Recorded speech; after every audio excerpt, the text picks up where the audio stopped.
പുതുതായിട്ട് വന്ന മേഡം അല്ലേ ബില്ലിന്റെ കാര്യങ്ങളൊക്കെ നോക്കുന്നേ? നേരത്തെ ഇരുന്ന സാറിന് കൂടുതൽ കാശ് കൊടുക്കുമായിരുന്നു. മേഡത്തിന് എങ്ങനെയാ, അതോ അതിൽ കൂടുതലോ? എഴുന്നേക്കടോ. എടോ എഴുന്നേക്കാൻ. എന്തു പറ്റി മാം? വന്ന് കയറിയതേ ഉള്ളൂ, ബില്ല് പാസ്സാക്കാൻ പൈസ ചോദിക്കുന്നു. അനാവശ്യം പറഞ്ഞാലുണ്ടല്ലോ. നിങ്ങൾക്ക് നാണമില്ലാത്ത എന്നോട് കാശ് ചോദിക്കാം. ഞാൻ പറഞ്ഞതാണോ കുറ്റം? എന്താ പ്രശ്നം? മേഡം എത്ര നാളെ നിങ്ങൾ എനിക്ക് കോൺട്രാക്ട് ചെയ്തു? നേരത്തെ ഇവിടെ ഉണ്ടായിരുന്ന നീലകണ്ഠ സാറ് എന്നോട് 5 പൈസ ചോദിച്ചിട്ടില്ല. ഇതിപ്പോ വന്ന് കയറി രണ്ടിനെ എന്ത് പറയുക, ബില്ല് പാസ്സാക്കാൻ കാണേണ്ട പോലെ കാണണമെന്ന്. അങ്ങനെ നിങ്ങൾ എന്റെ ബില്ല് പാസ്സാക്കണ്ട. എന്റെ ജോലി സത്യസന്ധമാണെന്ന് കണ്ട് ബോധ്യപ്പെട്ടതിന് ശേഷം മാത്രം ബില്ല് പാസ്സാക്കിയാൽ മതി. കൈക്കൂലി കൊടുക്കുന്ന ശീലം എനിക്കില്ല, ഇനി ഒട്ടു കൊടുക്കാനും താല്പര്യമില്ല. സാധിക്കെ പുതിയ കുട്ടിയാണ്, വെറുതെ ഒച്ചയെടുത്ത് പ്രശ്നമൊന്നും ഉണ്ടാക്കരുത്. പുറത്തൊക്കെ ആരെങ്കിലും അറിഞ്ഞു കഴിഞ്ഞാൽ ഭയങ്കര നാണക്കേടാ. കാര്യങ്ങളൊക്കെ പഠിച്ചു വരുന്നേ ഉള്ളൂ.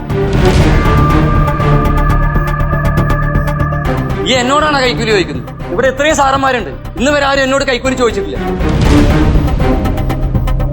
സാധിക്കെ ഇനി എങ്ങനെയൊന്നും ഉണ്ടാവില്ല. ഇപ്പൊ സാധിക്ക് പോ, ഞാനല്ലേ പറയണത്. ഇവിടെ നടന്നതൊക്കെ എന്റെ പിള്ളേരെ വെച്ച് റെക്കോർഡ് ചെയ്തിട്ടേ നാറ്റിക്കാൻ എനിക്ക് അറിയാഞ്ഞിട്ടല്ല. ഇനി ഇതുപോലെ ഇവിടെ എന്തെങ്കിലും നടന്നാൽ ഞാൻ വെറുതെ ഇരിക്കുന്നു വിചാരിക്കണ്ട. ഇവരെ ഇതൊക്കെ ഒന്ന് പറഞ്ഞ് മനസ്സിലാക്കി കൊടുക്കും മേഡം.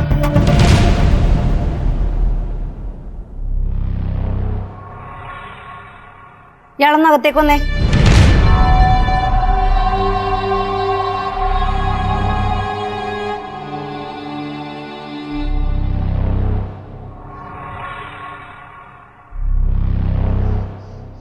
ഹലോ മേഡം, പറഞ്ഞ പോലെ ചെയ്തിട്ടുണ്ട്.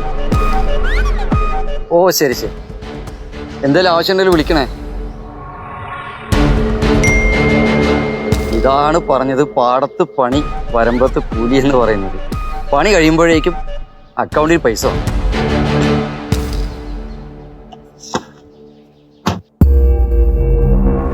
നീ ഇവിടെ ജോലിക്ക് വന്നിട്ട് എത്ര ദിവസമായി? PSC എഴുതിയിട്ട് തന്നെയാണ് ജോലിക്ക് കയറിയത്, അതോ കൈക്കൂലി കൊടുത്തിട്ട് കയറിയോ? മാഡം, ഇപ്പൊ വന്ന ആളെ എനിക്ക് അറിയില്ല. ഞാൻ ഇനി മുന്നേ അയാളെ കണ്ടിട്ടില്ല. ആവണി, ഞാൻ ഇന്നൊന്നിനെ തുടങ്ങിയതല്ലേ ഈ പണി. എന്റെ ഈ സർവീസിനിടയ്ക്ക് ഇന്ന് വരെ ഒരു 5 പൈസ ഒരാളോടും ഞാൻ കൈക്കൂലി മേടിച്ചിട്ടില്ല, അറിയാമോ? ഇതിപ്പോ ഒരു നാണമില്ലാണ്ട് അയാളോട് കാശും ചോദിച്ചു, അയാൾ ഇവിടെ കിടന്ന് പ്രശ്നം ഉണ്ടാക്കി. പുറത്തുനിന്ന് ആരെങ്കിലും ഇവിടെ ഉണ്ടായിരുന്നെങ്കിലോ? അവരതൊക്കെ മൊബൈലിൽ വീഡിയോ എടുത്തിട്ടുണ്ടെങ്കിൽ എന്ത് ചെയ്തേനെ? ഇനിയിപ്പം ആരെങ്കിലും വീഡിയോ എടുത്തിട്ടുണ്ടെന്ന് ആർക്കറിയാം? വീഡിയോ വൈറലാവുമ്പോ അറിയാം. ഇപ്പൊ വന്ന് കയറിയതല്ലേ ഉള്ളു ഇയാള്. മാഡം, ഞാൻ പറയുന്ന ഒന്ന് കേക്ക്. ഇയാൾ കൂടുതലൊന്നും പറയാൻ നിൽക്കണ്ട. എനിക്ക് വേണമെങ്കിൽ ഈ ഷിപ്പ് റിപ്പോർട്ട് ചെയ്ത് ഇയാളുടെ ജോലി കളയിക്കാം, പക്ഷെ ഞാനത് ചെയ്യുന്നില്ല. ഇനി ഇതുപോലുള്ള ഒരു ഇൻസിഡന്റ് ഈ ഓഫീസിൽ ഉണ്ടാവാൻ പാടില്ല, കേട്ടില്ല? പൊക്കോ. പിന്നെ ആ സാദിക്കിന്റെ ബില്ലെല്ലാം ചെക്ക് ചെയ്ത് ഇപ്പൊ തന്നെ എന്റെ ടേബിളിൽ എത്തിക്കണം. ശരി മാഡം.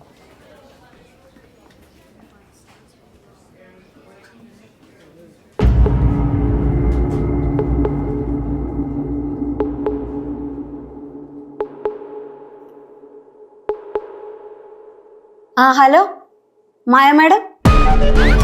പറഞ്ഞ പോലെ തന്നെ ചെയ്തിട്ടുണ്ട്. ഈ ഒരു ഒറ്റ റീസൺ മതി അവളുടെ ജോലി കളയാൻ. പ്രൊബേഷൻ പീരീഡ് അല്ലേ. ശരി മാഡം, മാഡം പറയുന്ന പോലെ. പിന്നെ മാഡം, ആ മിനിസ്റ്ററുടെ പിയോട് പറഞ്ഞേക്കണേ, ഈ സാവത്തിനോട് പറഞ്ഞ കാര്യം കറക്റ്റായിട്ട് ചെയ്തിട്ടുണ്ടെന്ന്. മാഡം ഒന്നും പേടിക്കണ്ട. അവൾ ഈ ഓഫീസിൽ ഒരിക്കലും സ്വസ്ഥമായിട്ട് ജോലിയൊന്നും ചെയ്യാൻ പോണില്ല, ഉറപ്പാണ്. ശരി മാഡം.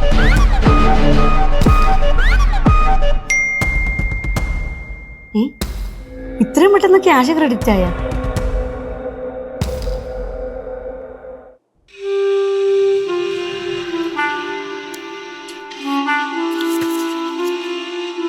എന്തെങ്കിലും വാങ്ങിയാ കുറച്ച് ഞങ്ങൾക്ക് കൂടിയൊക്കെ തരണം. ഒറ്റയ്ക്ക് കൊണ്ടുപോകരുത്, ഞങ്ങൾ പങ്കിട്ടെടുക്കും. ഇവിടെ അങ്ങനെയാ. ക്യാഷിന്റെ ഇടപാടൊക്കെ പുറത്ത് വെച്ച് ഡീൽ ചെയ്യുന്ന നല്ലത്. ഇവിടെ അത്രയും സേഫ് അല്ല. ജോലി കിട്ടാൻ കുറെ പൈസ മുടക്കാന്ന് തോന്നുന്നു. അല്ലാണ്ട് ഇവരൊക്കെ കണ്ടു കഴിഞ്ഞാൽ PSC എഴുതി പാസ്സായ പോലെ തോന്നും.